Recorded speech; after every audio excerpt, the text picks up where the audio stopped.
This question, we've got two functions, f of x and g of x, and we want to know which of the following equations displays, meaning shows, as a constant or coefficient, the maximum value of the function it defines. So first, what do they mean by a constant or coefficient? They mean any of these numbers, anything that's not a variable, anything that's not an unknown like x.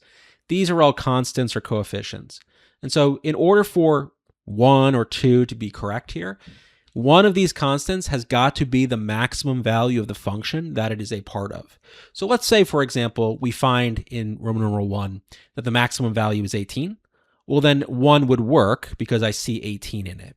If, on the other hand, we do some work and we find the maximum value of this is 71, I don't see 71 here, so it would not work. So the quickest way to do this is actually just use Desmos and find out what the maximum values of these are and see if it works.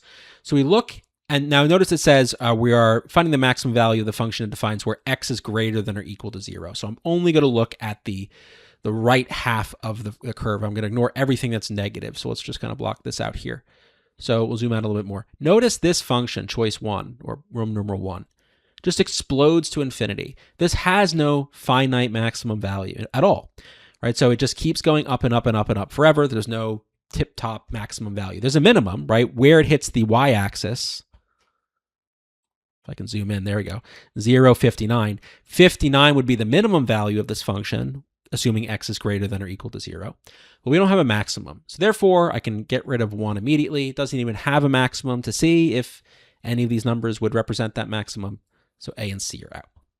We'll do the same thing with 2. So let's try 9 times 0.73 to the x.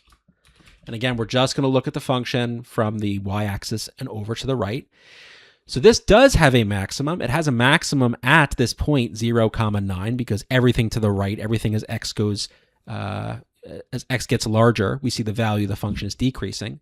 So this is a maximum. If we were looking at the function as a whole, like across the entire range of real numbers for x, it would have no maximum, just like the previous example. But since we've constrained the domain to x is greater than or equal to 0, we do have a maximum with that domain, and that's at 9, 0, 9. So do I see 9 as part of this equation anywhere?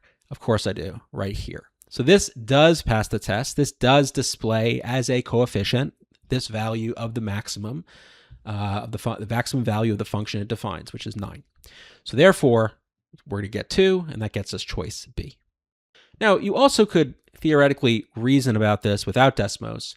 For example, if we look at Roman numeral 1, because this value in the parentheses is bigger than 1, we know this is exponential growth. And so we know, given that this value is positive and this value is positive, that this thing is just exploding off into space and never to return. There is no maximum value of this function, no matter where we look at it.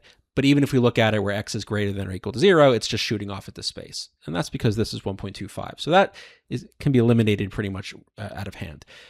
Roman numeral 2, though, this is showing decay, right? So we know this has a shape like this. And because we are looking at the part of the curve where x is greater than or equal to 0, we would know that we're dealing with whatever the y-intercept is. That's going to be the maximum. From that point on, it's only going to decrease. And when we look at the equation for an exponential, this value right here, when it's in this form of p times 1 plus or minus r to the t, this value right here is that y-intercept. So it's no surprise that this works, because this 9 reveals what that maximum value is given this situation. So we can reason it out that way, but I think Desmos is totally fine here. Either way, we'll get choice B.